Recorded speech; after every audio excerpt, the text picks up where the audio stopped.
समारितयोगचेतं हन्तं प्रतापमनिशं मुनिहंससेव्यं शनमानशान् हरिपीठपरागवन्द्यं दुर्वादलम्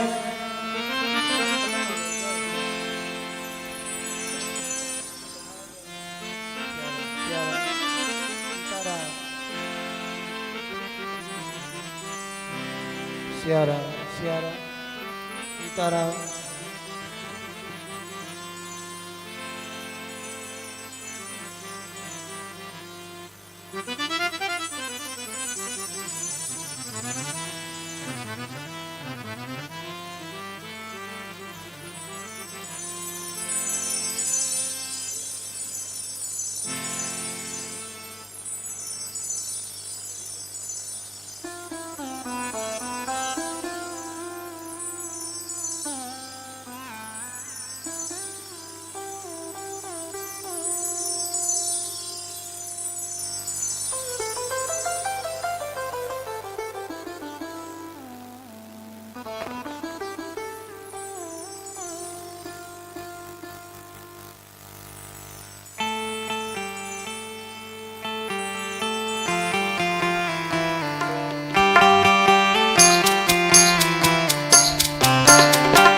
Radhe, Radhe, Jai Siaram, Sitaram,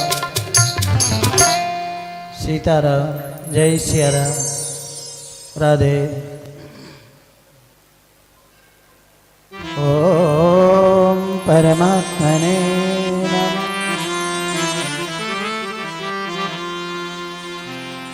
Vande Videhatanaya Padapundarikan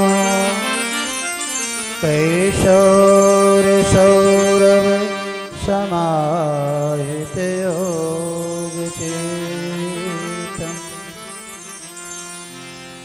Hantam Pratapamaniṣam Manihasa-sevyam Shanamānaśāni Sarveta-parāgavandam Durvādalam dutitanam tarunājanetram Hemāmbaram bharviho shanabhositangam Kandarpakotikamaneya kishoramurti पूर्ति मनोरथ भवां भज जानकी। यं प्रभजन्तमनुपेतमभेदकृतं द्वैपायनो विरहकातर आव पुत्रेति तन्मय दया परिवो विनिधो तमशवभूतहृदय मौनिमानतोऽस्मि। नारायण नमस्कृत नरचैव नरोत्तमः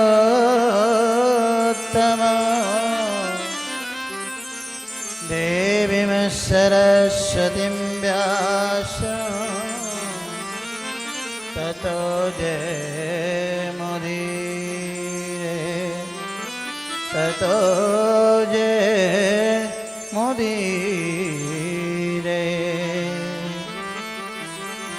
जय जय श्री राधारमण जय जय नवल किशोर जय गोपी चितचोर प्रभु जय जय माखन चोर। जाके सेवा भाव से मांग भये श्री राम ऐसे श्री हनुमान को बारंबार प्रणाम बारंबार प्रणाम।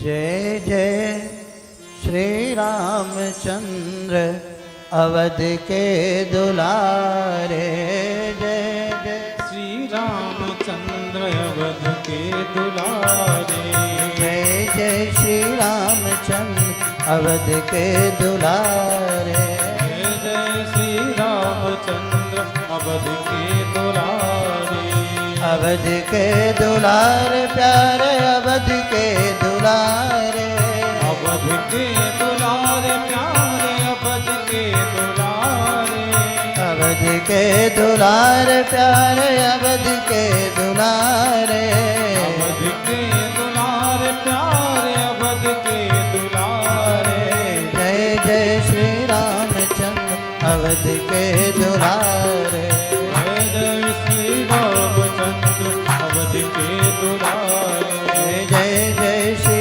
रामचंद्र अवध के दुलारे जय जय श्री रामचंद्र अवध के दुलारे अवध के दुलारे कौशल्या के प्यारे अवध के दुलारे कौशल्या के प्यारे अवध के दुलारे कौशल्या के प्यारे अवध के दुलारे कौशल्या के दुलारे जय जय श्री रामचंद्र अवध के दुलारे जय जय श्री रामचंद्र अवध के दुलारे जय जय श्री रामचंद्र अवध के दुलारे जय जय श्री रामचंद्र अवध के दुलारे अवध के दुलारे प्यारे अवध के दुलारे अवध के दुलारे प्यारे अवध के दुलारे अवध के दुलारे प्यारे अवध के दुलारे अवध के दुलारे प्यारे अवध के दुलारे जय जय श्री रामचंद्र अवध के दुलारे जय जय श्री रामचंद्र अवध के दुलारे जय जय श्री रामचंद्र अवध अवध के दुलारे। जय जय श्री रामचंद्र अवध के दुलारे। बोलिए श्री सीताराम नाम महाराज की जय हो। प्रातः स्मरणीय ब्रजेश नंदनंदन गोपाल कृष्ण की बांगमयी प्रतिमूर्ति श्रीमद्भागवत भागवत कथा में भाग लेने वाले हम लोग बहुत बड़े आज सौभाग्यशाली है कि भगवान श्री कृष्ण के आविर्भाव के शुभ अवसर पर ठाकुर द्वारा ठाकुर जी के चरणों में बैठ करके भागवत कथा श्रवण करने का सुअवसर मिला। हमारे परम हृदय श्री पवन कुमार दास जी महाराज, हमारे परम सम्मानीय आदरणीय श्री डॉक्टर साहब जो अयोध्या जी से पधारे हुए हैं और भागवत में अवगाहन करने वाले सभी सज्जन वृंद, भारतीय संस्कृति के संरक्षण करने वाले हमारे नौजवान भाइयों, माता एवं बहन, आज का दिन बहुत ही हर्षोल्लास का है।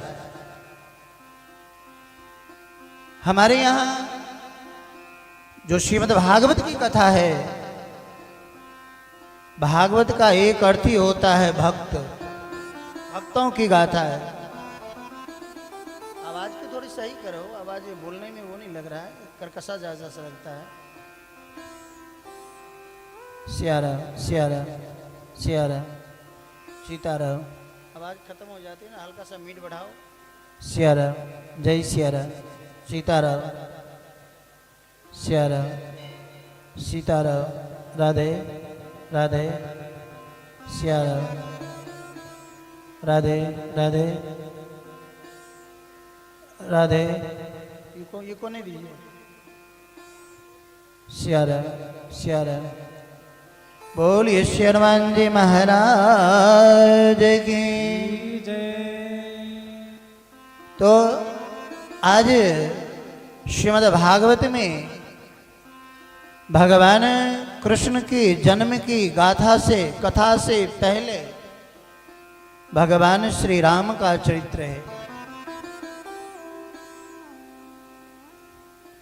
भगवान श्री राम सूर्य वंश में आए और भगवान श्री कृष्ण चंद्र वंश में आए।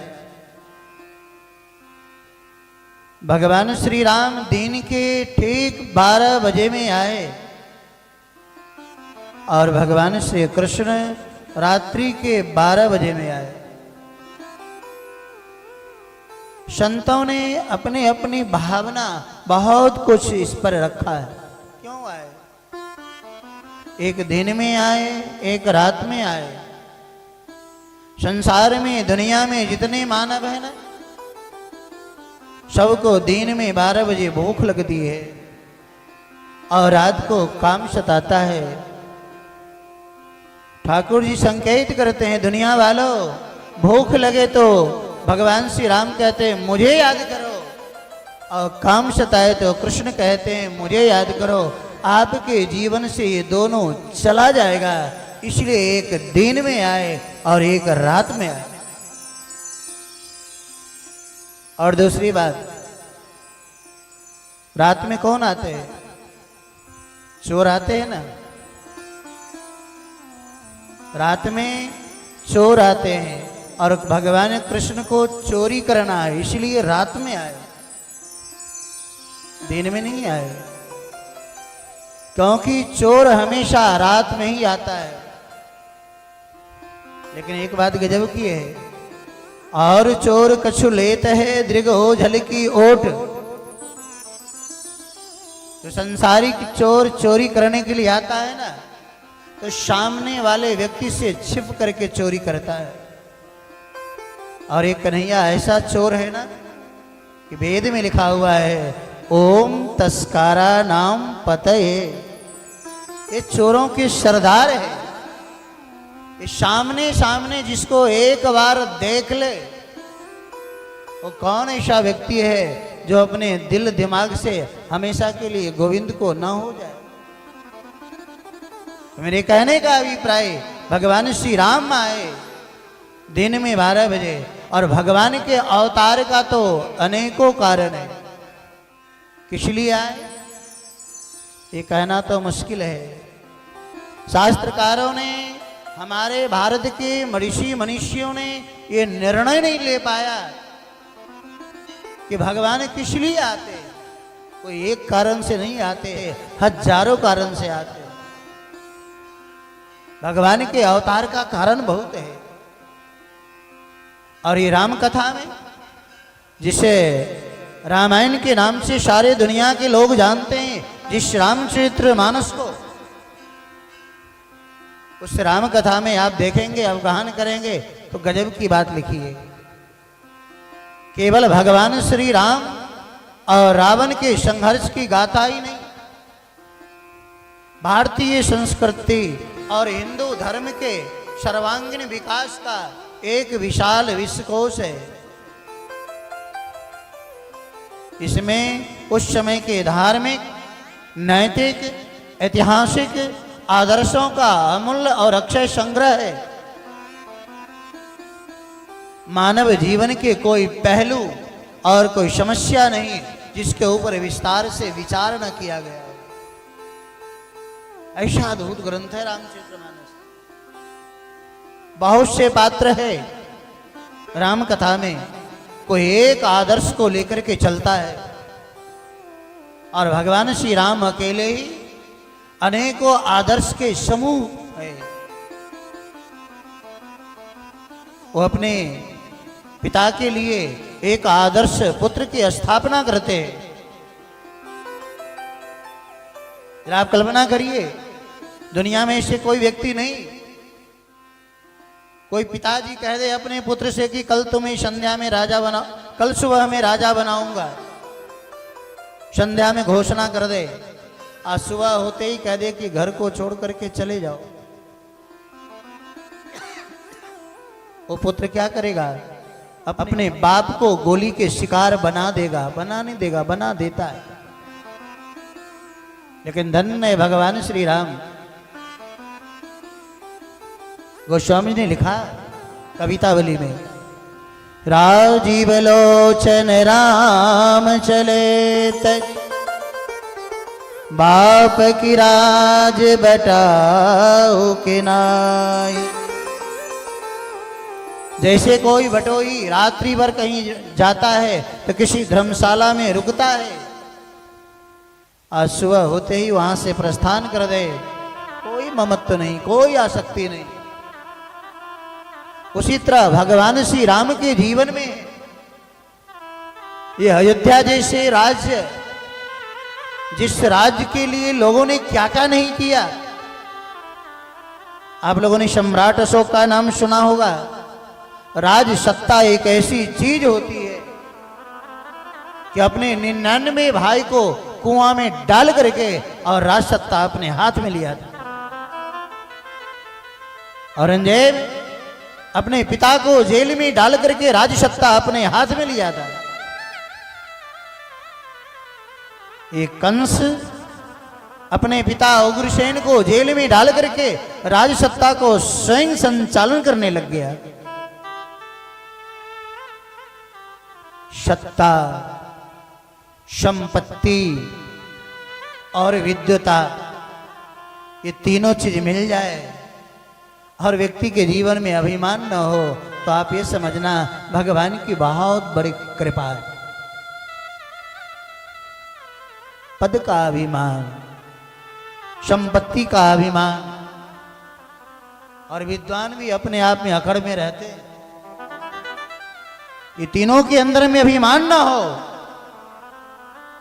तो भगवान की बहुत बड़ी कृपा समझना।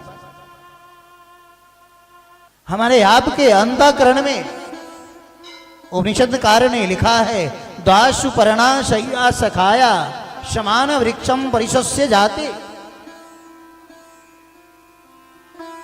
इस शरीर रूपी वृक्ष पर 2 पक्षी निवास करता है। एक पक्षी जीवात्मा रूपी पक्षी है और एक परमात्मा रूपी पक्षी है, दोनों रहता है। लेकिन जो जीवात्मा रूपी पक्षी इस शरीर पे रहता है तो शरीर से जो फल निकलता है उसको खाता है, अब परमात्मा रूपी पक्षी निवास करता है वो भी। ईश्वरः सर्वभूतानां हृदय देशे तिष्ठति,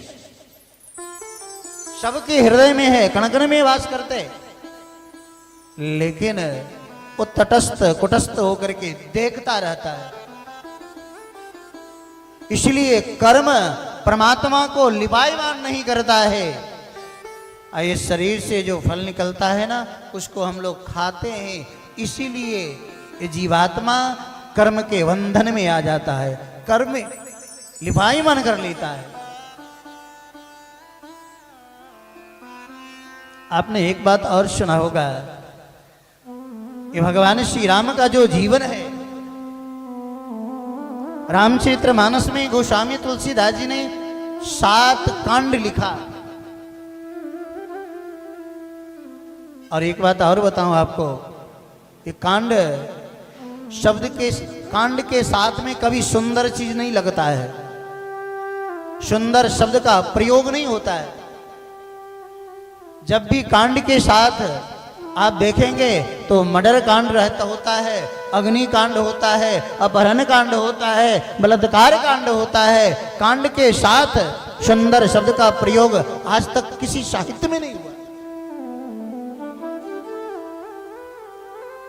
लेकिन गोस्वामी तुलसीदास जी महाराज का एक ऐसा रामायण है रामचरितमानस जिसमें एक सुंदर कांड है। क्या सुंदरता है इस कांड में, जरा हम लोग बैठे बैठे विचार करें कि सुंदर कांड आप लोग पढ़ते होंगे। संतों का तो जीवन है सुंदर कांड। किसी के जीवन में कोई संकट आए तो सुंदर कांड को पढ़ लेना, वो संकट आपके जीवन से चला जाएगा। लेकिन ये सुंदर कांड में सुंदरता क्या है? हनुमान जी महाराज इसी सुंदर कांड में जा करके रावण की अशोक वाटिका को उखाड़ करके फेंक दिया। हनुमान जी महाराज पूरी लंका में जाकर के आग लगा दी। अब महाभारत में लिखा हुआ है 6 व्यक्ति को आतताई कहा गया। अग्निदो गर्दशैव शस्त्रपाणि धनापहा क्षत्रदारापहर्ता च षडैते आततायिना। का ये 6 व्यक्ति आतताई का काम करते हैं, जो दूसरे के घर में आग लगा दे। और हनुमान जी महाराज जाकर के लंका में आग लगा दिए, पूरे लंका को जला दिए। तो जो बताइए जो दूसरे का घर जलावे उनके लिए जेल का सलाखा होना चाहिए। लेकिन आज पूरे दुनिया में कहीं भी जाइए तो हनुमान जी महाराज के मंदिर आपको मिलेगा, और किसी भगवान का मंदिर मिले या नहीं। यही काम दुर्योधन करता है। पांडवों को लक्षा भवन में प्रवेश करवाया तो भगवान कृष्ण मरवा डाला। लेकिन हनुमान जी महाराज भी लंका में जाकर के आग लगाए तो पूरी दुनिया में हनुमान जी के मंदिर बनाया गया।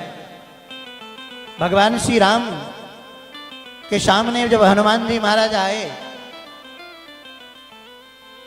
तो भगवान श्री राम ने हनुमान जी से पूछा कि हनुमान एक बात बता, लंका को तूने जला दिया है?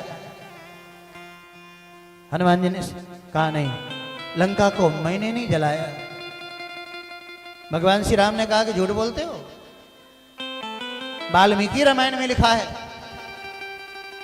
हनुमान जी महाराज जब सबसे पहले आकर के भगवान श्री राम से मिले और भगवान श्री राम के सामने जब प्रश्न किया तो लक्ष्मण जी उठ करके खड़े हो गए जवाब देने के लिए। भगवान श्री राम ने कहा कि लक्ष्मण तुम बैठ जाओ, लगता है इस ब्रह्मचारी के वाणी में 9 व्याकरण परिलक्षित हो रहा है, इनके प्रश्न का जवाब तुम नहीं दे सकते हो। लक्ष्मण तुम बैठ जाओ, ये जो बोलेगा उसका जवाब मैं दूंगा। और रामचरितमानस में भगवान श्री राम के सामने जब हनुमान जी महाराज बोलते हैं तो हनुमान जी महाराज की बोलती बंद हो गई। भगवान श्री राम ने कहा हनुमान बताओ लंका को तूने जला दिया? कहा कि नहीं नहीं महाराज, लंका को मैंने नहीं जलाया। तो कौन जलाया? कहू कपिरावन पालित लंका।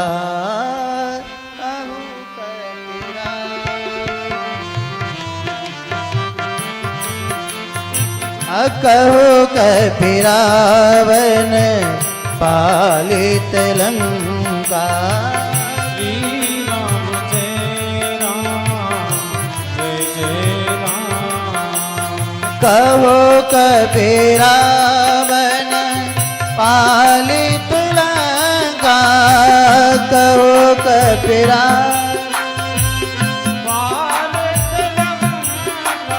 कही विधि दहे ओ दुर्ग अति बंका। श्री राम जय राम। सब गाइए जय राम। श्री राम जय राम जय जय राम। श्री राम जय राम जय जय राम। हनुमान जी ने कहा महाराज लंका को मैंने नहीं जलाया। तो कहा लंका को जलाने में 5 व्यक्ति का हाथ है। कौन है वो? तो कहा सीता का संताप, विभीषण का जाप, रावण का पाप और आपका प्रताप और मेरा बाप, ये 5 व्यक्ति मिलकर के लंका को जला दिए। भगवान श्री राम ने कहा हनुमान ये बात बनाने वाली बात करते हो, सही सही बताओ तो लंका को नहीं जलाया? हनुमान जी ने कहा महाराज सही बात तो यह है कि लंका को आपने जला दिया। भगवान श्री राम ने कहा हनुमान तूने हद कर दी। अरे लंका में तू था, मैं समुद्र के इस पार में था, तो मैं कैसे लंका को जला दिया? तो हनुमान जी ने कहा महाराज जब मैं अशोक वाटिका में था तो आपका टेलीफोन गया। हनुमान क्या देखते हो, लंका को जला दो। भगवान श्री राम ने कहा कि मेरा टेलीफोन गया? हाँ। कैसे? कहा महाराज मैं लंका में अशोक वाटिका में अशोक वृक्ष के ऊपर बैठा था, मुझे लंका जलाने का कोई इरादा नहीं, तो फिर क्यों जलाया? तो कहा इसलिए मैं जला दिया कि आपकी एक परम भक्ता थी त्रिजटा, और आपका भक्त अपने मन से नहीं बोलता है। लोग कहते हैं ना कि मंदिर में बैठे भगवान बोलते थोड़ी है। भगवान के बोलने के 2 रास्ता है, ध्यान रखिएगा। भगवान या तो शास्त्रों के माध्यम से बोलते हैं या तो संतों के माध्यम से बोलते हैं। कभी कभी हम लोग मंच पर बैठ करके बोलते हैं ना, तो जो बात कभी कल्पना में नहीं आती, कभी सोचते भी नहीं है, वो भी बात निकलती है। ये हनुमान जी की ही कृपा है। तो भगवान श्री राम से हनुमान जी ने कहा महाराज एक आपके परम भक्ता थी त्रिजटा, और त्रिजटा नाम राक्षसी एका, राम चरण रति निपुण विवेका, शबनो बोली सुनाए सी सपना, सीते ही से ही करो हित अपना, सपने वानर लंका जारी। तो त्रिजटा ने कहा कि मैंने रात में स्वप्न देखा है, एक बंदर आया है और पूरे लंका को जला दिया। हनुमान जी ने कहा महाराज मैं बैठा था अशोक वृक्ष के ऊपर और वो त्रिजटा की बात सुन रहा था, और उर प्रेरक रघुवंश विभूषण, आप अपने भक्तों के हृदय में प्रेरणा करने वाले हो, तो मैंने ये निर्णय लिया कि ये भगवान का आदेश है। तो आप बताइए कि आपने लंका जलाया कि मैंने जलाया? भगवान श्री राम चुप हो गए। भगवान श्री राम ने कहा हनुमान सही सही बताओ, लंका को तूने नहीं जलाया? हनुमान जी ने कहा सही बता दूं? तो लंका को मैंने नहीं जलाया, तो लंका को 3 देवी मिलकर के जला दिए। वो लंका को जलाने वाला ये तीन देवी है कौन? तो गोस्वामी जी ने कहा सीता सीत निशासम आई, भगवती भास्वती जनकनंदनी श्री सीता लंका में बैठी हुई है। और दूसरी देवी कौन है? कहा दूसरी देवी है भई सहाय सारद में जाना, महारानी सरस्वती बैठी हुई है। बहुत से लोग प्रश्न करते हैं कि हनुमान जी की पूंछ में आग किसने लगाया था? अध्यात्म रामायण में लिखा हुआ है, अध्यात्म रामायण में लिखा हुआ है कि जब हनुमान जी महाराज के पूंछ में अग्नि लगाई जा रही थी तो अग्नि लग नहीं रही।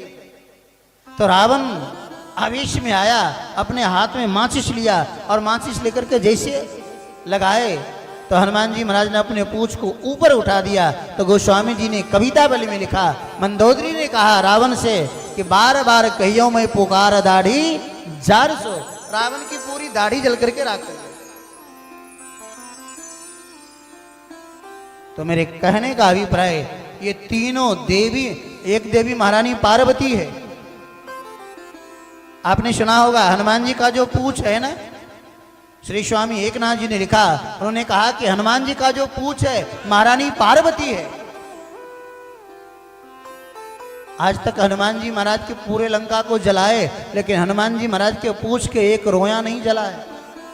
क्योंकि जब भी भगवान श्री राम का अवतार होता है तो भगवान शंकर भोले बाबा हनुमान बन करके आते हैं। जब भोले बाबा हनुमान बन करके आते हैं तो महारानी पार्वती हनुमान जी के पूंछ बन करके आ जाती। तो ये तीनों देवी लंका में बैठी हुई है। भगवान श्री राम यही सोच रहे थे, यदि हनुमान जी कह दिए होते कि लंका को मैंने जलाया तो हनुमान जी के लिए मंदिर नहीं होता, जेल का सलाखा होता। लेकिन हनुमान जी इतने बड़े बड़े कार्य किए, लेकिन वो भगवान श्री राम की कृपा से।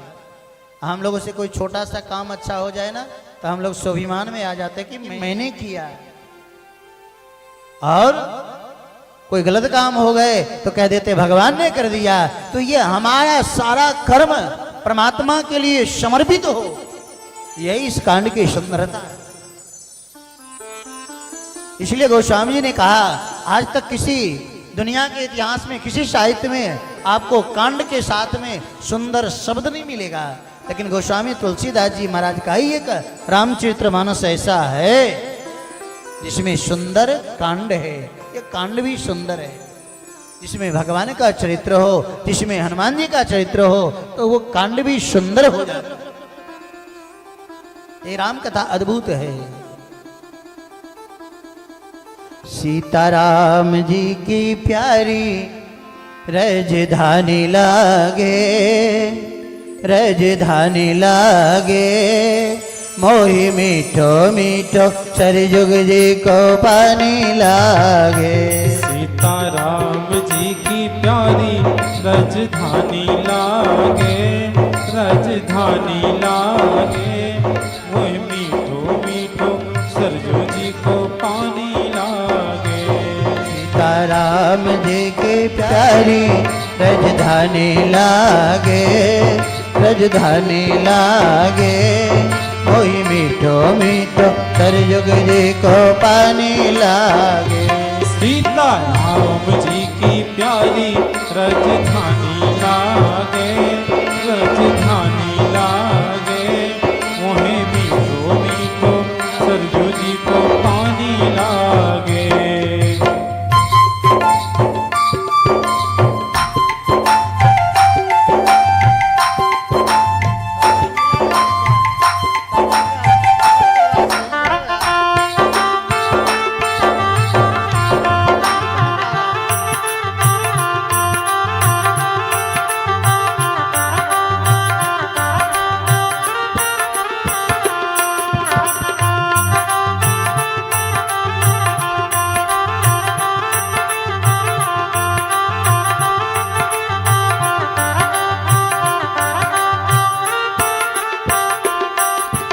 धन कौशल्या धन केकेयी धन सुमित्रा मैया, धन कौशल्या धन केकई धन सुमित्रा सुमित्रा मैया धन्य कौशल्या धन्य कैकेयी धन्य सुमित्रा मैया धन्य कौशल्या धन्य कैकेयी धन्य सुमित्रा मैया धन्य दशरथ के आंगन खेले चारों भैया धन्य भूप दशरथ के आंगन खेले चारों भैया मीठी तो तिली रसेल प्रभु बानी लागे प्रभु बानी लागे मोहि मीठो मीठो सरजुग जी को पानी लागे सीता राम जी की प्यारी राजधानी लागे राजधानी लागे मोहे मीठो मीठो सरजू जी को पानी लागे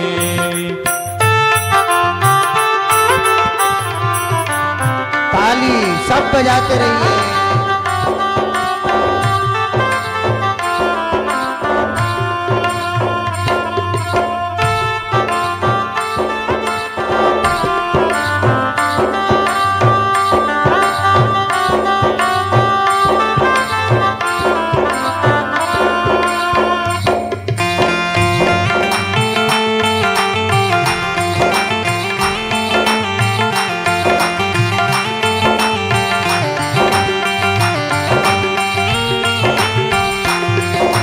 छोटी छावनी रंग महल हनुमान गढ़ी अति सुंदर छोटी छावनी रंग महल हनुमान गढ़ी अति सुंदर छोटी छावनी रंग महल हनुमान गढ़ी अति सुंदर छोटी छावनी रंग महल हनुमान गढ़ी अति सुंदर स्वयं जगत के मालिक बैठे कनक भवन के अंदर स्वयं जगत के मालिक बैठे कनक भवन के अंदर सीताराम जी के शोभा सुखदाने लागे सुखदाने लागे मोये मीठो मीठो कलयुग जी को पानी लागे सीताराम जी की प्यारी राजधानी लागे राजधानी लागे मोहे मीठो मीठो सरजू जी को पानी लागे राधे कृष्णा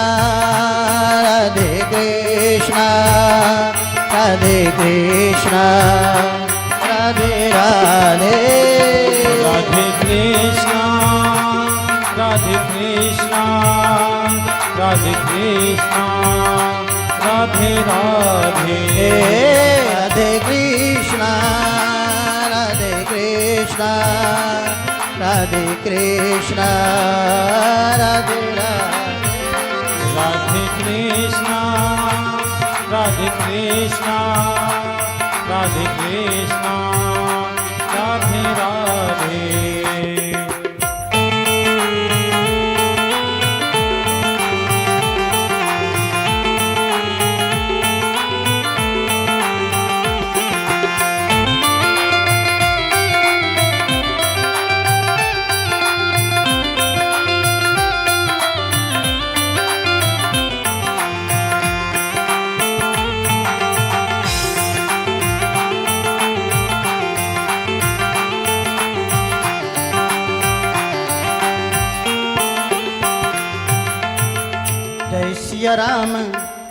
जय सिया राम दंडवत भैया मधुरे वाणी जय सिया राम दंडवत भैया मधुरी वाणी जय सिया राम दंडवत भैया मधुरे वाणी बोले जय सिया राम दंडवत भैया मधुरी वाणी बोले करे कीर्तन संत मगन मन गली गली में डोले करे कीर्तन संत मगन मन गली गली में डोले सीताराम नाम धोने मस्ताने लागे मस्ताने लागे ओई प्यारो प्यार नदी को पानी लागे सीताराम जी की प्यारी राजधानी लागे राजधानी लागे मोहे मीठो मीठो सरजू जी को पानी लागे राधे कृष्णा राधे कृष्णा राधे कृष्णा राधे राधे राधे कृष्ण राधे कृष्णा राधे कृष्णा राधे राधे। बोलिए श्री सीताराम नाम महाराज की जय हो। तो भक्तों की जो भगवान के जो अवतार का कारण है, रामचरितमानस में बहुत से कारण है।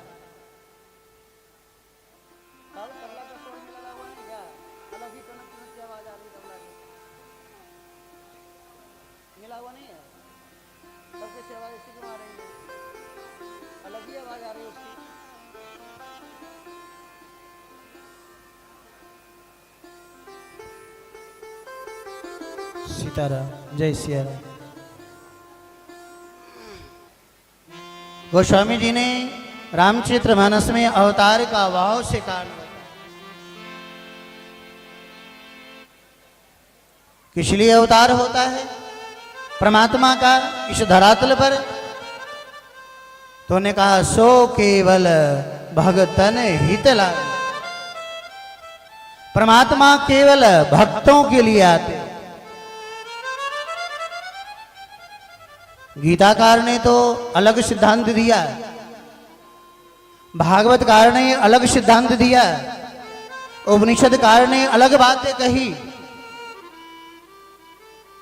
भागवत में तो महारानी कुंती कहती है कि आपका अवतार किस लिए होता है? तथा प्रभंसा नाम मुनि नाम अमलात्मा नाम भक्ति योग विधानार्थम कथम पश्येम स्त्रिय।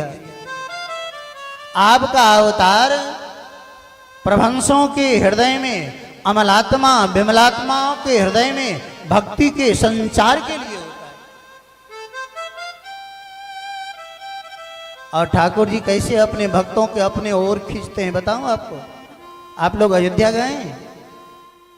अयोध्या में कनक भवन के बगल में लाल साहब दरबार मंदिर है।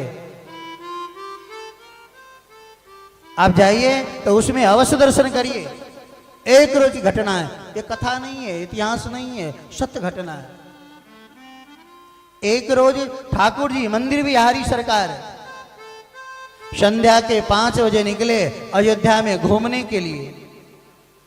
और जब अयोध्या में घूमने के लिए निकले तो एक हलवाई की दुकान पर जलेबी बन रही थी।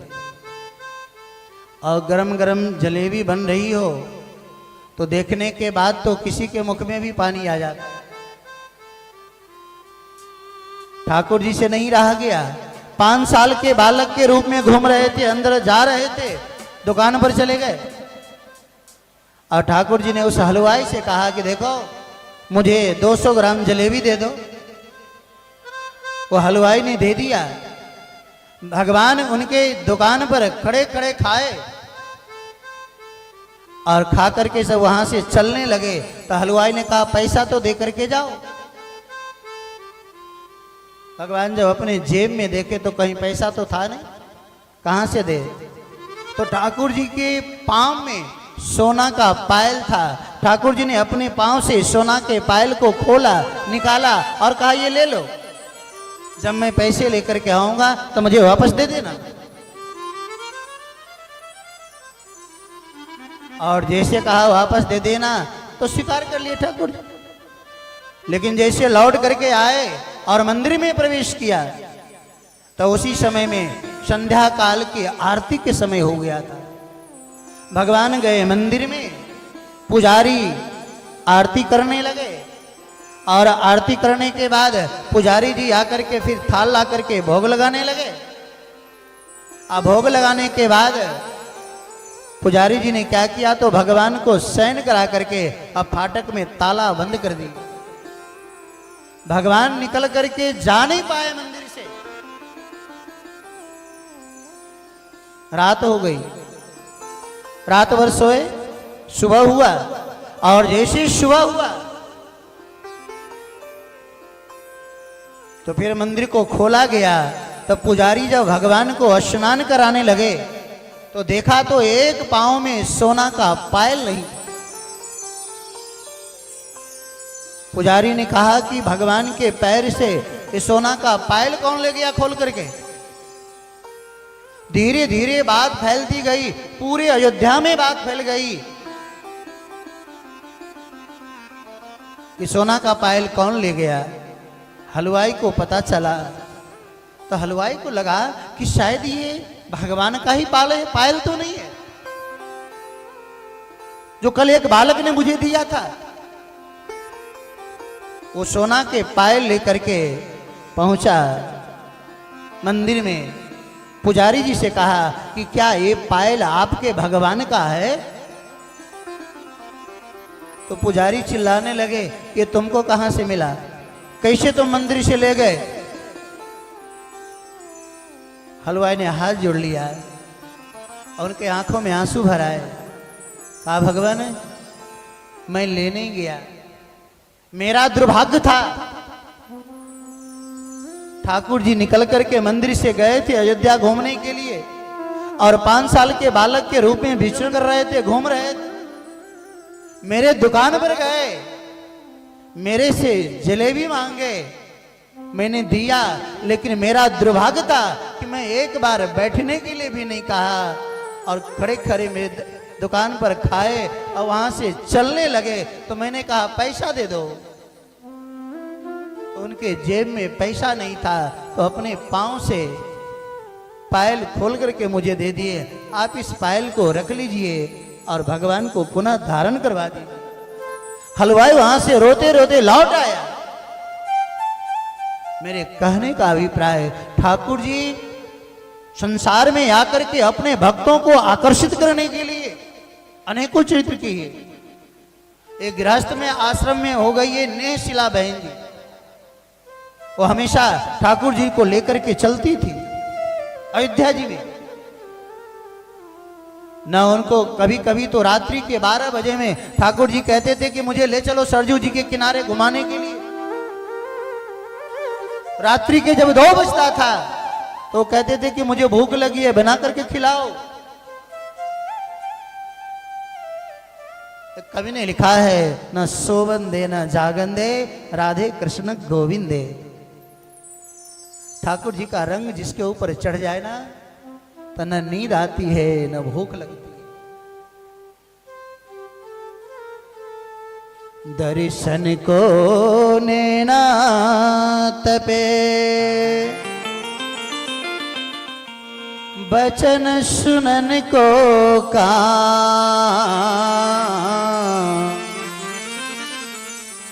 मिलवे को हियरा तपे, जिय के जीवन प्राण।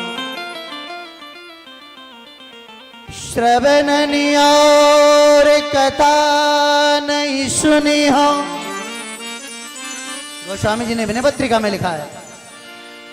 श्रवण और कथा नहीं सुनी हो, बचन सुनन को कान। श्रवण और कथा नहीं सुनी हो, रसना और न गई हो, रुकी हो नैन बिलोकत और शीश ईश ही नहीं हो। भक्तों का हृदय तो इतना प्यारा होता है। अयोध्या में आप जाइए तो वहां अयोध्या के यत्र तत्र जितने मंदिर है, कोई ना कोई नया घटना आपको मिलेगा। अयोध्या में तपस्वी छावनी है, वहां शालिग्राम भगवान है। एक बार बाहर से रामनवमी के समय पर भक्त लोग आए, बहुत लोग आए आश्रम में, तो भोजन की व्यवस्था के लिए कुछ भी नहीं था। तो एक सेठ ने कहा कि ये भगवान कैसे कि अपने भक्तों की व्यवस्था नहीं कर सकते। तो शालिग्राम से, शालिग्राम जो पत्थर की होते हैं ना, आप लोग ने देखा होगा शालिग्राम भगवान, उसमें से हाथ पैर सब निकल करके बाहर आ गए। अभी भी वो शालिग्राम अयोध्या के तपस्वी छावनी में है। एक और घटना सुना, कोई ज्यादा दिन नहीं है, 25-30 साल पीछे की घटना है। गोला घाट में एक बिरौली वाले महाराज जी रहते थे, संत थे। एक रोज रात्रि में उन्होंने भगवान के लिए खिचड़ी बनाई और खिचड़ी बना करके भोग लगाया। अब भोग लगा करके शयन करा दिए, सो गए। भगवान के सामने में पीने के लिए गिलास में पानी नहीं रखा। और एक बात बताऊं, खिचड़ी खाने के बाद प्यास लगती है, पानी पीने की इच्छा होती है। रात के जब 2 बजा तो भगवान को प्यास लगी।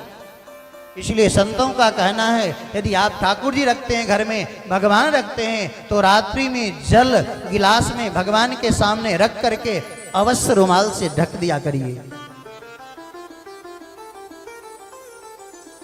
तो जब रात्रि के 2 बजा और भगवान को प्यास लगी तो ठाकुर जी वहां से निकल करके गोला घाट से बगल में राम सखी आश्रम है, वहां के जो एक बहन जी थी वो ठाकुर जी से हमेशा लड़ लड़ाया करती थी।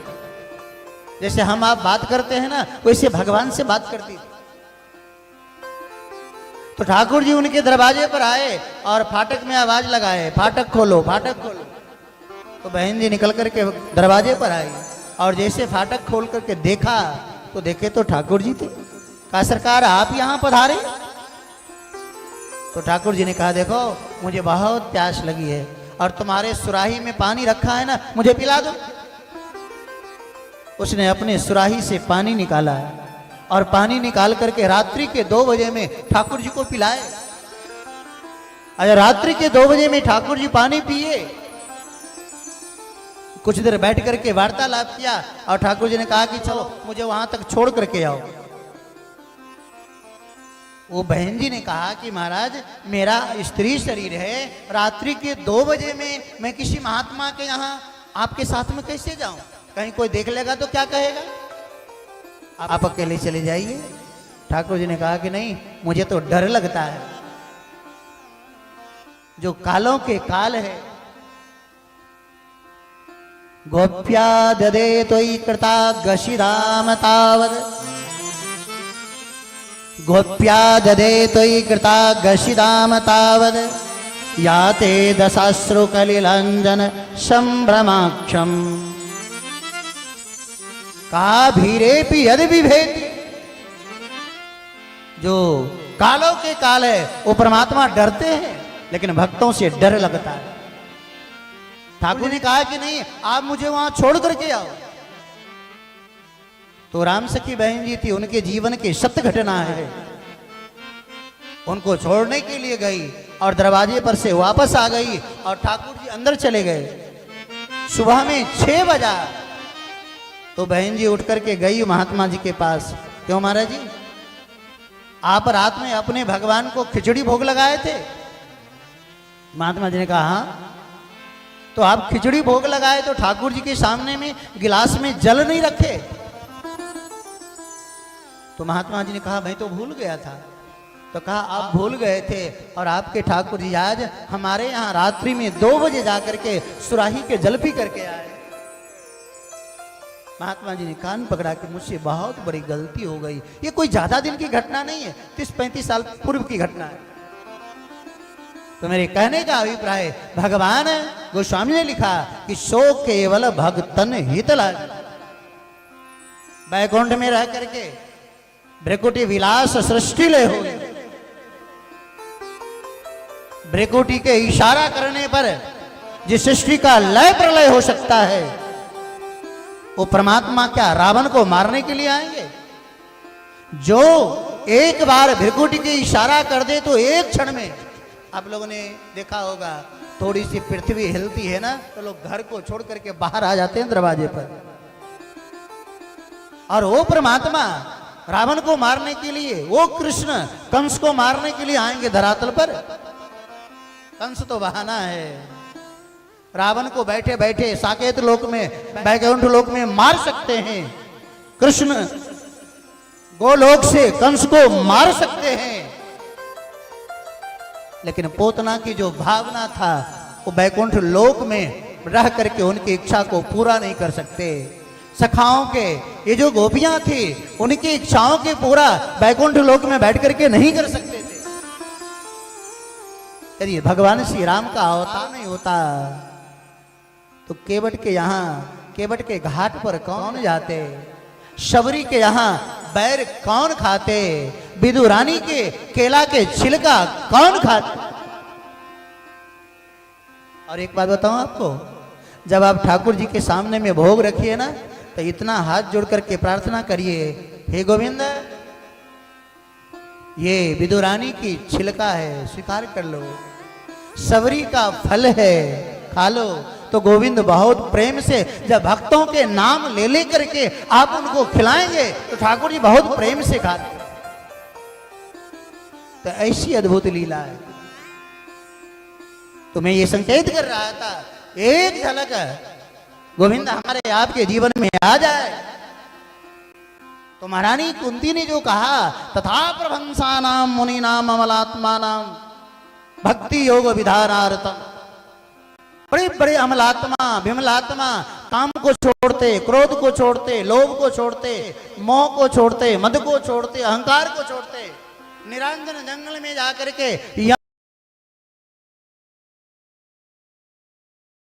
नियम आसन प्राणायाम प्रत्याहार धारणा ध्यान समाधि लगाते, फिर भी वो परमात्मा दिखाई नहीं देते, लेकिन भक्तों के हृदय में आकर के सहज स्वाभाविक बैठ जाते हैं। एक झलक है। मधुसूदन सरस्वती काशी के रहने वाले थे, बहुत बड़े विद्वान। हम लोग गोविंद को देखते, एक बात बताऊं आपको, हमारी आपकी आंख हमेशा सुंदरता खोजती है ना। सुंदर मकान दिखाई दे तो वहां रुक जाती है, सुंदर कोई आदमी दिखाई दे वहां रुक जाती है। आपने कभी कल्पना किया कि आंख सुंदरता क्यों खोजती है? घर में जाइए तो शीशा के सामने खड़े हो जाइए, और जब शीशा के सामने खड़े होकर के देखिए तो हमारे आपके आंख में थोड़ी सी श्यामता है। ये आंख उस श्याम सुंदर राम को ढूंढती, उस श्याम सुंदर कृष्ण को खोजती रहती है। यदि एक बार एक झलक परमात्मा मिल जाए तो दुनिया के सारी सुंदरता फीके पड़ जाती है। मधुसूदन सरस्वती जी काशी के रहने वाले थे, वेदांत दर्शन के बहुत बड़े विद्वान थे। वृंदावन गए, भगवान कृष्ण की रासलीला को देखा, और रासलीला को देख करके 2 दिन के लिए गए थे, 2 मास बीत गया। और जब 2 महीना के बाद लौट करके काशी की ओर आने लगे तो कानपुर से फिर लौट गए वृंदावन की ओर। तो एक व्यक्ति ने पूछा कि बाबा आप जा रहे थे काशी, लेकिन वृंदावन क्यों जा रहे हो? तो मधुसूदन सरस्वती ने बहुत अच्छी बात कही। मधुसूदन सरस्वती ने कहा, वैराग भीति पथिकेरुपास्य, वैराग भीति पथिकैरुपास्य, स्वराध्य सिंहासन लब्ध दीक्षा। कहा मैं वेदांत दर्शन का उपासक हूँ, निर्गुण निराकार ब्रह्म का उपासक हूँ, लेकिन बड़े निर्गुण निराकार ब्रह्म के उपासना करने वाले भगवान श्री राम और भगवान श्री कृष्ण को छवि को देख ले तो उसके ऊपर न्योछावर हो जाते। मधुसूदन सरस्वती ने कहा कि वैराग भीति पथिकैरुपास्य,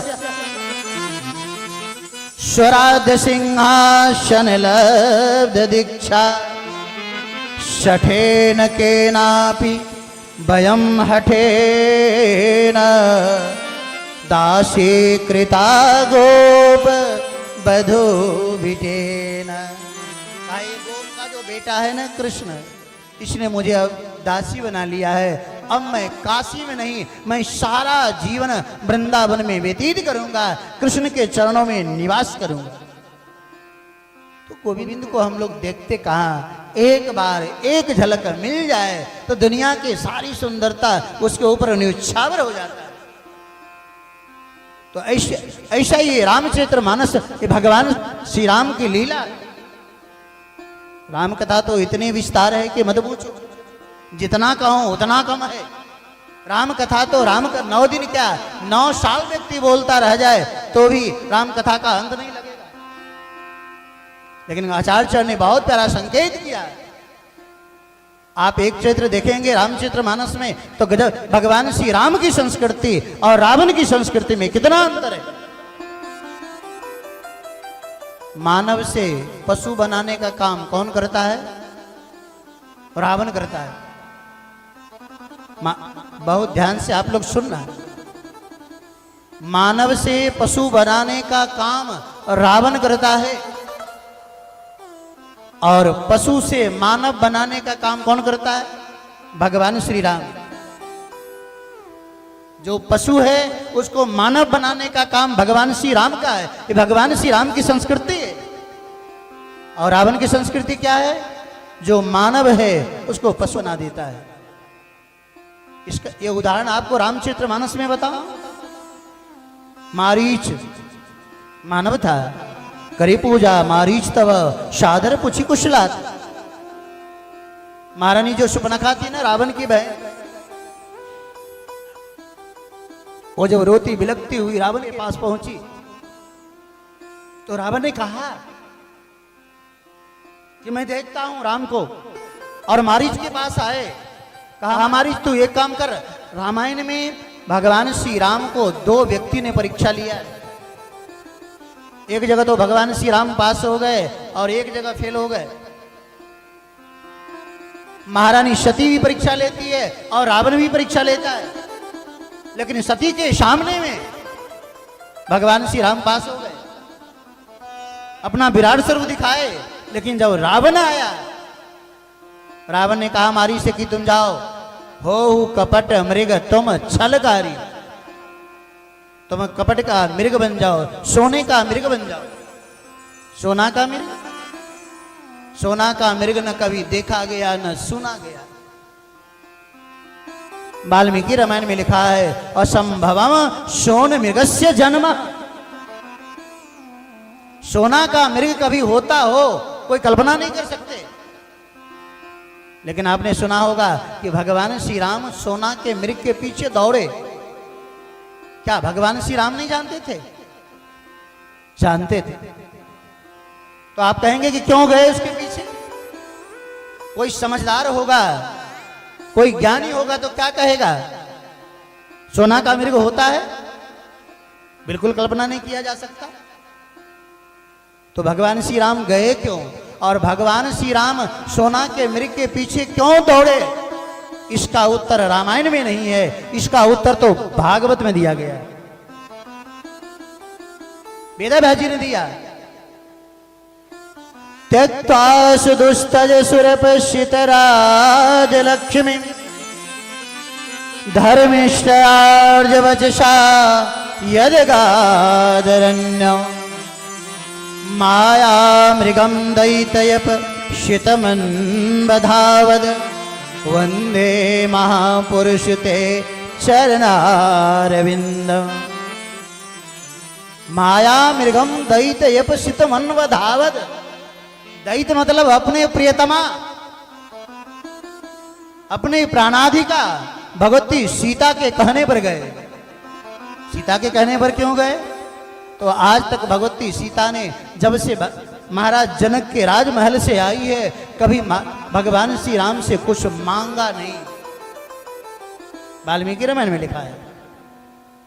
जब ये मारीच सोना के मृग बन करके आया तो गोस्वामी जी ने बहुत प्यारा संकेत किया है। आन हो चम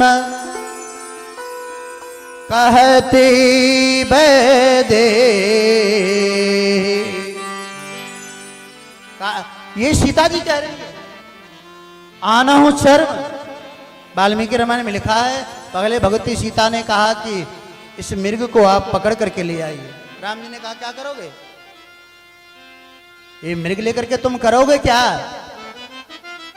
तो भगवती सीता ने कहा भगवान जब मैं 14 साल के बाद जंगल से लौट करके जाऊंगी तो अपने माँ कौशल्या के लिए कुछ संदेशा लेकर के तो जाऊंगी ना जंगल का।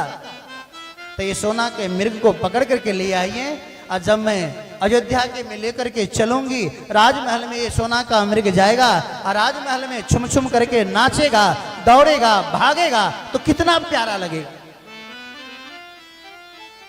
भगवान श्री राम ने कहा मैं पकड़ करके ना ला सका तो? कहा जब तुम पकड़ करके आप नहीं ला सकते तो सोना के मृग को मार करके मृग चर्म तो ला सकते ना। तो राम जी ने कहा कि ये मृग चर्म क्या करोगे? तो भगवती सीता के आंखों में आंसू भराए। भगवती सीता ने कहा कि मेरा एक देवर है भैया भरत, मैं जब भी देखती हूँ तो हमेशा वो उस आसन पर बैठ करके भजन किया करता है।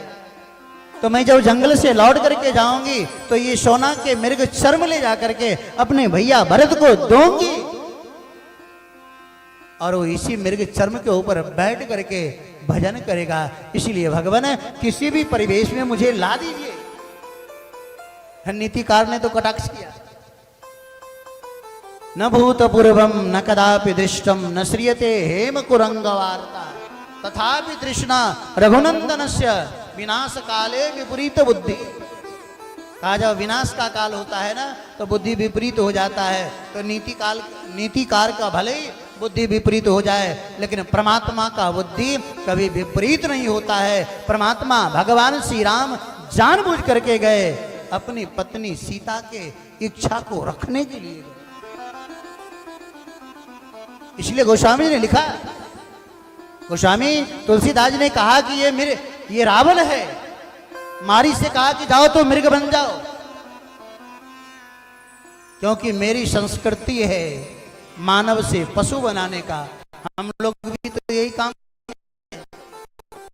दूसरे को नीचे देखे ना, अपने शब्दों के द्वारा दबाते हैं। ये रावण की संस्कृति है, भगवान श्री राम की संस्कृति नहीं है। और भगवान श्री राम की संस्कृति देखेंगे, गोस्वामी ने लिखा है मानस में, हनुमदादि शब बानर बीरा धरे मनोहर मनोज शरीरा। भगवान श्री राम जब लंका से लौट करके आए तो जितने बंदर थे सब मानव बन गए। पशु है नहीं लेकिन मानव बन गए। आज भी रामनवमी के दिन आप अयोध्या में जाइए तो वहां बंदर दिखाई नहीं देते,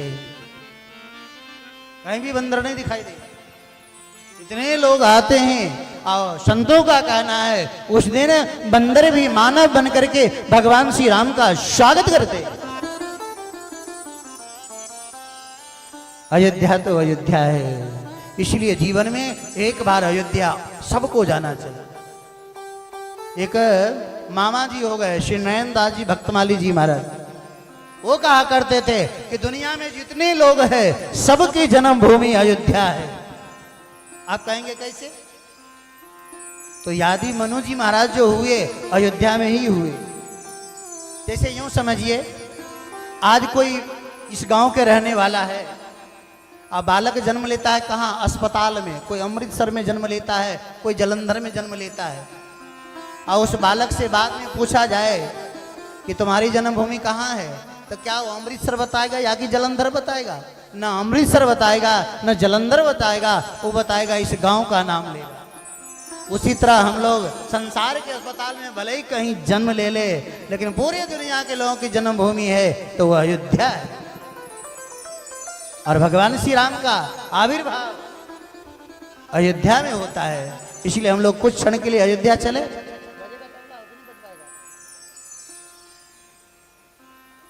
तो हम लोग कुछ क्षण के लिए अयोध्या चले, भगवान श्री राम को याद करें, अयोध्या को याद करें।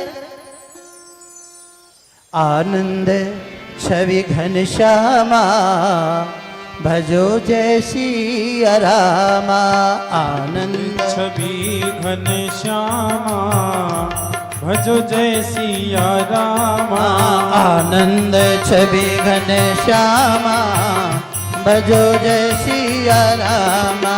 आनंद छवि घन श्यामा भजो जय सिया रामा। जय सिया राम भजो जय सिया रामा। जय सिया राम भजो जय सिया रामा। जय सिया राम भजो जय सिया रामा। जय सिया राम सब गाइए। जय सिया राम। ओ आनंद छवि घन श्यामा भजो जय सिया रामा। आनंद छवि घन श्यामा भजो जय सिया रामा। आनंद छवि घन श्यामा भजो जय सिया रामा।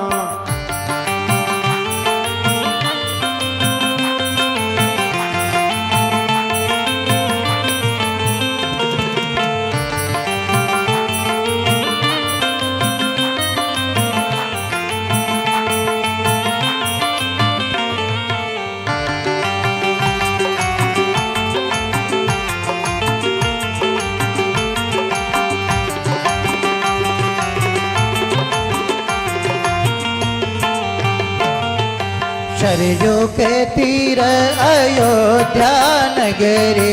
सरयू के तीर अयोध्या नगरी। सरयू के तीर अयोध्या नगरी। सरयू के तीर अयोध्या नगरी। अयोध्या नगरी अयोध्या नगरी। अयोध्या नगरी सब गाइए। अयोध्या नगरी। सरयू के तीर अयोध्या नगरी। सरयू के तीर अयोध्या नगरी। जहाँ प्रगटे से नामा भजो जय सिया रामा। आनंद छवि घन श्यामा भजो जय सिया रामा। आनंद छवि घन श्यामा भजो जय सिया रामा। आनंद छवि घन श्यामा भजो जय सिया रामा।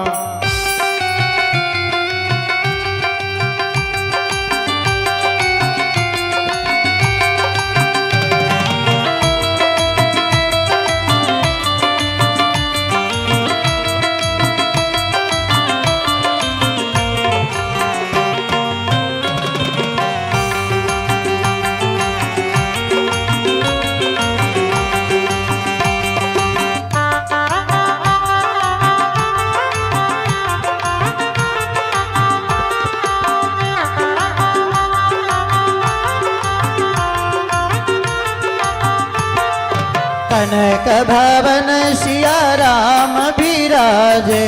कनक भवन सिया राम विराजे। कनक भवन सिया राम विराजे। कनक भवन सिया राम विराजे। राम विराजे सिया राम विराजे। राम विराजे सिया राम विराजे।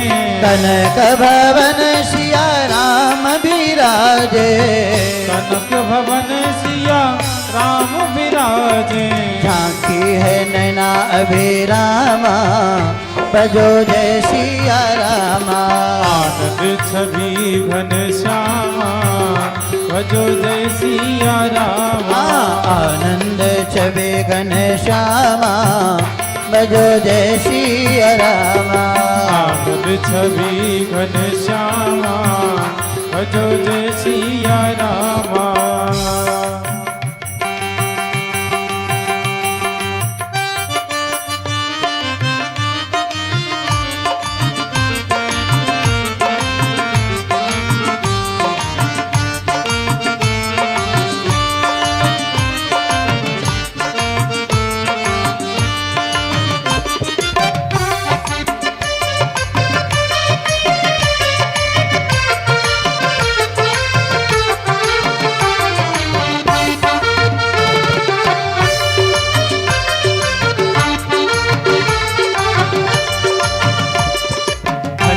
गढ़ी की शोभा निराले। की शोभा है न्यारी। हनुमत गढ़ी की शोभा निराले। हनुमत गढ़ी की शोभा निराली। जहाँ खड़े हनुमाना भजो जय सिया रामा। आनंद छवि घन श्यामा भजो जय सिया रामा। आनंद छवि घन श्यामा भजो जय सिया रामा। आनंद छवि घन श्यामा भजो जय सिया रामा।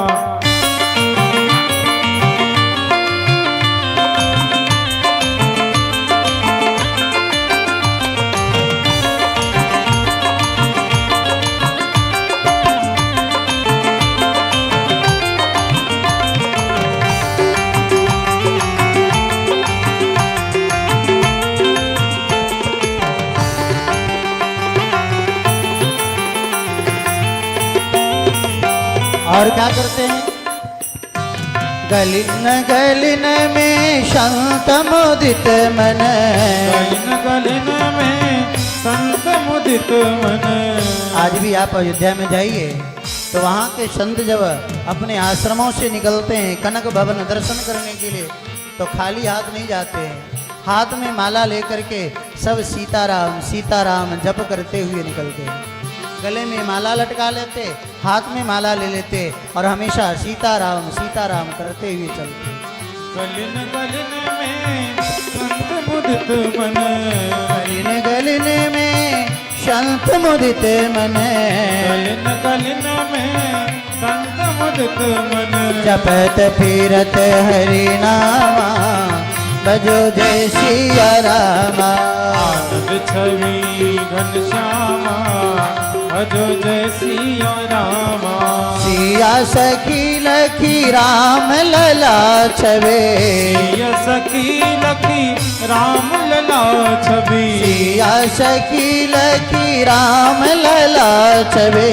सिया सखी लखी राम लला छवि। पावत मन अभिरामा, बजो जय सिया रामा।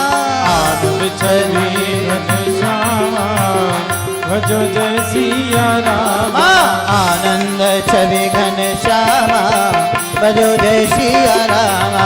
आनंद छवि घनश्यामा, भजो जय सिया रामा। जय सिया राम बजो जय सिया रामा। जय सिया रामा, भजो जय सिया रामा। जय सिया राम बजो जय सिया रामा। जय सिया राम, भजो जय सिया रामा। आनंद छवि घनश्यामा, बजो जय सिया रामा। आनंद छवि घनश्यामा, भजो जय सिया रामा। बोले श्री हनुमान जी महाराज की। जय। तो भगवान श्री राम के अवतार के बहुत से कारण है, लेकिन गोस्वामी तुलसीदास जी ने जो रामचरितमानस में चित्रण किया, अवधपुरी रघुकुल मणिराव का अयोध्या में एक अवधपुरी रघुकुल मणिराव, बहुत से राजा हो गए, लेकिन गोस्वामी तुलसीदास जी ने किसी के लिए रघुकुल में मणि के जैसा नहीं कहा। इस रघुवंश में एक से एक राजा हुए, प्रतापी राजा हुए। महाराज हरिश्चंद्र जिनकी दान की कथा आपने सुना होगा, महाराज शिवी एक से महावीर हुए, लेकिन किसी के लिए मणि की उपाधि नहीं दी गई। गोस्वामी जी ने कहा कि अवधपुरी रघुकुल मणिराव, वेद विदित ते ही दशरथ राव। कहा वो दशरथ है। दशरथ कौन है? जो अपने शरीर के 10 इंद्रियों को अपने बस में रखे, उसको कहते हैं दशरथ। और दशानन कौन है? आप लोग को पता है? दशानन का अर्थ होता है जिसकी 10 इंद्रियां 10 दिशा में फैली हो। यही महाराज दशरथ और दशानन, मतलब रावण में अंतर है।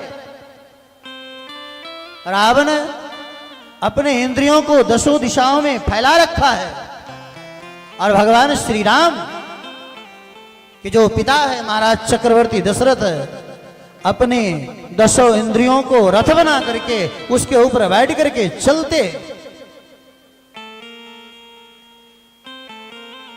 और गजब का चरित्र है, वेद विदित ते ही दशरथ नाम। एक बात आपको और बताऊं, ये दशरथ जी महाराज कौन है? ज्ञानी है। ये दशरथ जी महाराज प्रेमी है। गोस्वामी ने लिखा है, बंदो अवध भुआल, सत्य प्रेम जहि राम पद, विचरत दीन दयाल, प्रियत इव तृण इव तन परिहर्यो। कहा ये जो महाराज दशरथ है प्रेमी है, तो प्रेमी के यहाँ एक ज्ञानी का आविर्भाव होता है। भगवान श्री राम कौन है? ज्ञान के स्वरूप है। और महाराज जनक कौन है? कहा वो ज्ञानी है। महाराज जनक जैसे ज्ञानी आपको कोई मिलेगा नहीं। एक बार एक वैज्ञानिक बता रहे थे कि विदेशों में 2 साल के बालक क्लास करने लगता है। तो मैंने कहा भाई कम से कम 2 साल तो लगता है, लेकिन हमारे यहाँ की प्रथा है कि बालक जब माँ के गर्भ में होता है तो ही पढ़ना शुरू कर देता है। महाभारत में एक कथा, एक ऋषि हो गए कहोल। वो जो कहोल ऋषि हो गए, उनकी पत्नी गर्भवती थी। वो वेद मंत्र पढ़ करके सुना रहे थे अपनी पत्नी को, तो अंदर से ये आवाज आई कि पिताजी वेद मंत्र अशुद्ध नहीं बोलना चाहिए, शुद्ध बोलिए, सही सही बोलिए। कहोल ऋषि को क्रोध आया कि अभी ये मां के गर्भ में है तो इतना बड़ा टेढ़ा है, आई जब निकल करके आएगा तो क्या करेगा। कहोल ऋषि ने श्राप दे दिया, कहा जाओ जब तुम पैदा होगे तो 8 जगह से टेढ़े रहोगे।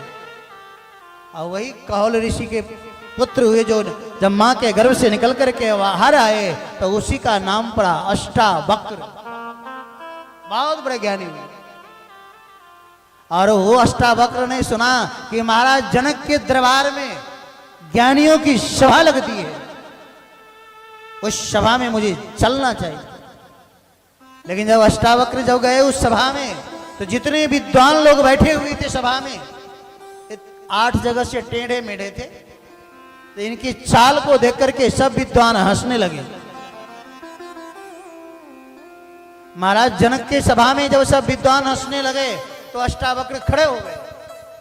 अष्टावक्र ने कहा कि मैंने सुना था कि महाराज जनक के दरबार में विद्वानों की सभा लगती है, लेकिन आज पता चला विद्वानों की सभा नहीं, ये तो मूर्खों की सभा।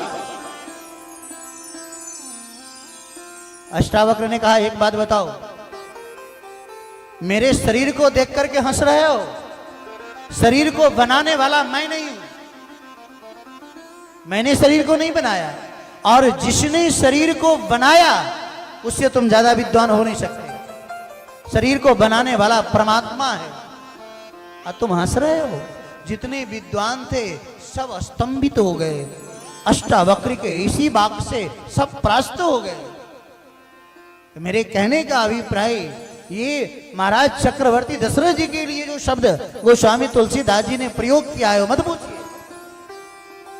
और रावण दशरथ जी के पास उस समय में आ सकता था, एक आध बार आया भी है, ऐसा पुराणों में उल्लेख है। ये रावण की आयु कितनी है बताऊं आपको? 5,61,60,60,000 वर्ष की थे रावण इस समय मृत्यु हुई है। यह अध्यात्म रामायण अग्निवेश रामायण है, उसमें लिखा हुआ है। इतनी आयु थी। ये रावण भगवान श्री राम के कई पीढ़ी पूर्व से आ रहा था राज करते हुए, लेकिन यहां क्यों नहीं आया था? आता था, अयोध्या से डरता था। एक बार महाराज रघु, बहुत प्यारी घटना है। महाराज रघु सरजू जी के किनारे जाकर के स्नान किया सरजू जी में, और स्नान करने के बाद वहां से जल लिए और अर्घ लेकर के भगवान सूर्य को अर्घ दे रहे थे। तो जो व्यक्ति कोई अर्घ गिराता है तो आगे की ओर देता है ना, लेकिन महाराज रघु ने उस जल को उठाया और पीछे की ओर फेंक दिया। उसी समय में रावण ने देखा। रावण उसी अवसर पर अपने वेश को बदल करके राजमहल में प्रवेश किया था। महाराज रघु जी आ गए थे सरजू को स्नान करने के लिए, और रघु जी का वेश बना लिया रावण और जाकर के महल में प्रवेश किया। तो जब रानियों ने देखा कि महाराज रघु जी आ रहे हैं तो सिंहासन को खाली कर दिया।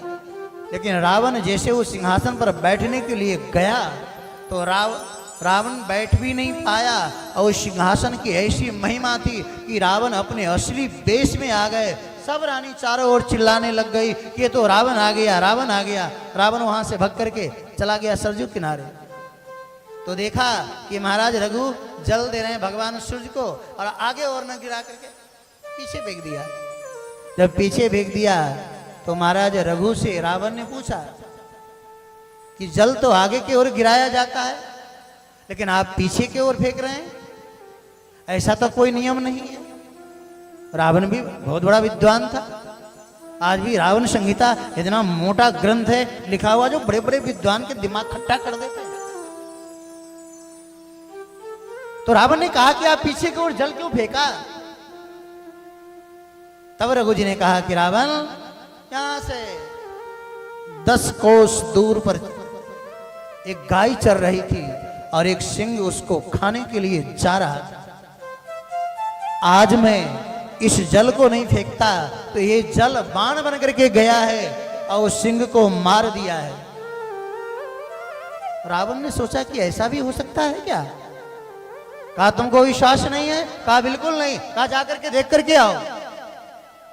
और रावण जब वहां गया देखने के लिए तो सही में एक गाय चर रही थी और एक सिंह मरा हुआ पड़ा था। रावण डर गया, लौट करके अयोध्या में नहीं आया और फिर भागता हुआ चला गया। महाराज रघु जी जब राजमहल में आए तो रानियों ने बताया कि महाराज आज आपके सिंहासन पर आकर के रावण बैठना चाह रहा था, लेकिन वो असली रूप में प्रकट हो गया, आपका वेश बना करके आया था। महाराज रघु को बहुत बुरा लगा। रावण, तुम्हारी ये हिम्मत कि तुम अयोध्या में आ गया, मेरे सिंहासन पर बैठने के लिए आ गया। महाराज रघु ने बाण छोड़ा। इस कथा का संकेत गोस्वामी तुलसीदास जी ने सुंदर कांड में किया है। भगवती सीता ने कहा रावण से कि खल सुधि नहीं रघुवीर बाण की। अभी भगवान श्री राम और रावण दोनों आमने सामने नहीं हुए, बाण चला नहीं। तो ये रघु जी महाराज की बाण है। रघु जी महाराज जब बाण चलाए तो सीधे बाण पहुंचा लंका। महारानी मंदोदरी देखी तो डर से कांप गई कि क्या होगा। तो महाराज रघु के बाण को प्रार्थना किया और दुहाई देने लगी। तो बाण ने कहा कि मैं आ गया हूं तो वापस तो नहीं जाऊंगा। रावण की मृत्यु इसी बाण से होना है। और उस महारानी मंदोदरी के प्रार्थना करने पर बाण शांत हो गया और एक खंबे में चुना दिया गया था, छिपा हुआ था। ये बात को सब नहीं जानते थे। एक विभीषण जानते थे, एक मंदोदरी जानती थी और एक रावण जानता था।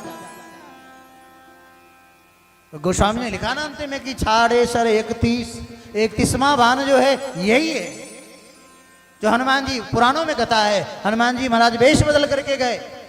भगवान श्री राम और रावण का जब युद्ध चल रहा था तो हनुमान जी वेश बदल, विभीषण ने जब कहा तब हनुमान जी महाराज वेश बदल करके गए मंदोदरी के पास और मंदोदरी से छल किया।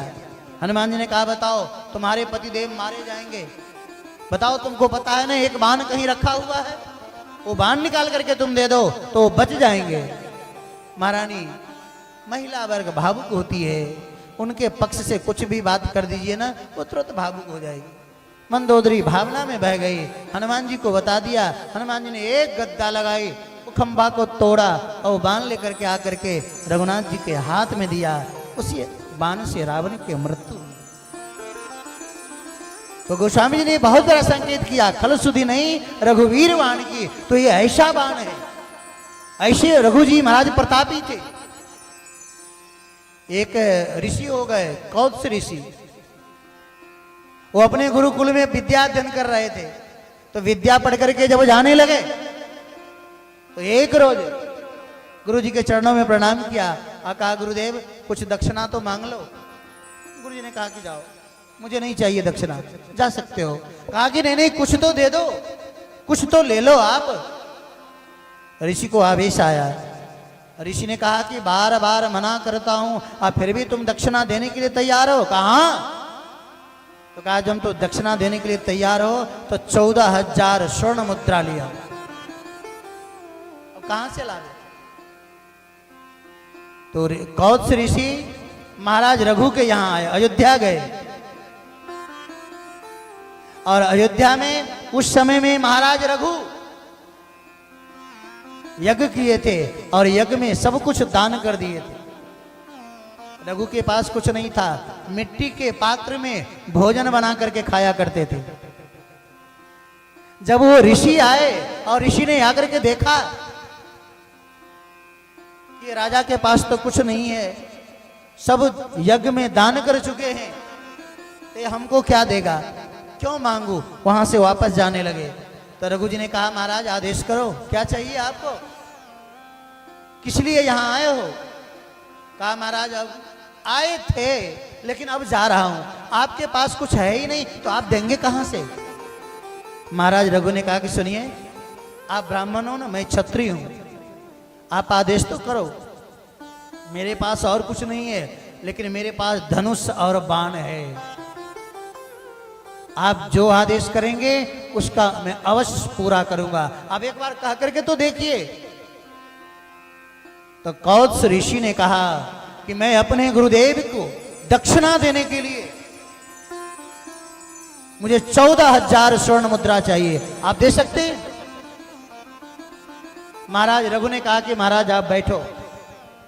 महाराज रघु ने ऋषि को बिठा लिया और ऋषि को बैठा करके कहा आप विराजिए, और धनुष के ऊपर बाण चढ़ाए और बाण चढ़ा करके कुबेर को ललकारा। कुबेर से कहा या तो आकर के मेरे से युद्ध करो या तो सोना की वर्षा करो।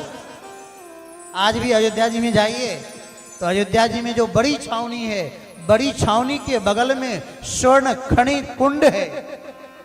महाराज कुबेर डर से कांपने लगे और इतने सोना के मुद्राओं का वर्षा किया, इतने वर्षा किया कि ढेर लग गया।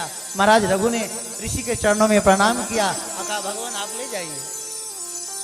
लेकिन वो ऋषि भी ऐसे उदार थे कि केवल 14,000 स्वर्ण मुद्रा लिया, एक भी ज्यादा नहीं लिए। आजकल हमारे जैसे लोग होते ना तो सोचते कुछ गुरु जी को दे देंगे, कुछ अपने जेब में भी धर लेंगे, एक बार भी नहीं। ये ऋषियों की परंपरा रही है। और आज गोस्वामी तुलसीदास जी महाराज कहते हैं उसी कुल के महाराज चक्रवर्ती दशरथ है। इसी कुल में, इस कुल में तो एक से एक उदार हुए, एक से एक दानी हुए। महाराज दिलीप का नाम आपने सुना होगा, कितने बड़े गाय का भक्त थे। ये उस वंश में भगवान श्री राम आते हैं। तो अयोध्या जी में आज भगवान श्री राम का आविर्भाव होता है श्रीमद् भागवत के माध्यम से। भागवत में 2 अध्याय में रामचरित्र है और आप देखेंगे तो आश्चर्य लगेगा। जिस रामचरित्र को गान करने के लिए दुनिया के लोग थकते नहीं, वेद व्यास जी ने जब 2 अध्याय में लिखा तो किसी ने वेद व्यास जी से, तुलसीदास जी से कहा कि महाराज एक बात बताओ, आपके राम जी के चरित्र को 2 अध्याय में भागवत में लिखा गया, तो क्या आप रामायण में, रामचरित्र मानस में कृष्ण चरित्र लिखेंगे? तो गोस्वामी जी ने कहा कि बस 2 चौपाई में लिखेंगे। 2 चौपाई में पूरे कृष्ण चरित्र लिखाओ।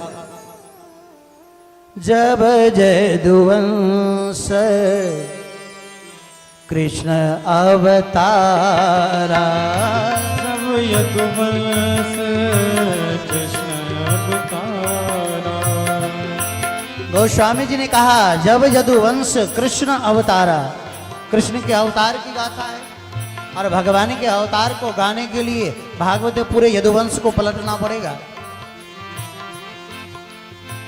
होई है हरण मही भाई, श्री राम जय राम जय जय राम। पूरे महाभारत की कथा है और भगवान के विवाह का भी वर्णन किया। कृष्ण तनय हो ये पति तोरा, कृष्ण तनय पति हो। अरे बेटा तो तब होगा जब विवाह होगा ना। तो गोस्वामी तुलसीदास जी ने 1.5 चौपाई में पूरे कृष्ण कथा कर गए। आप पूरे रामायण की कथा 1 मिनट में आपको सुना दूं। रामायण का सार क्या है? किसी व्यक्ति के जीवन का आदि, मध्य और अंत सिद्धांत के रूप में प्रतिपादन किया जाता है। जिनके चरणों में बैठ करके हम लोग श्री मणि रामदास जी की छावनी में रामायण पढ़ा करते थे। श्री राम प्रसादाचार्य जी महाराज जी जानते, वो कहा करते थे वर्णा नाम। मानस का सिद्धांत देखिए, शुरू में क्या है? वर्णा नाम, और बीच में किष्किंधा कांड में सद धर्म, और सबसे अंतिम में लिखा है मानवाह। प्रत्येक मानव अपने अपने धर्म पर चले, यही तो रामायण है। इसलिए गोस्वामी ने कहा कृष्ण तनय हो यह पति तोरा, कृष्ण तनय हो यह पति तोरा।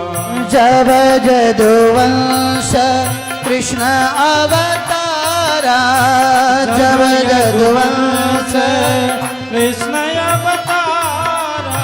कोई है हरन आमहि भारा।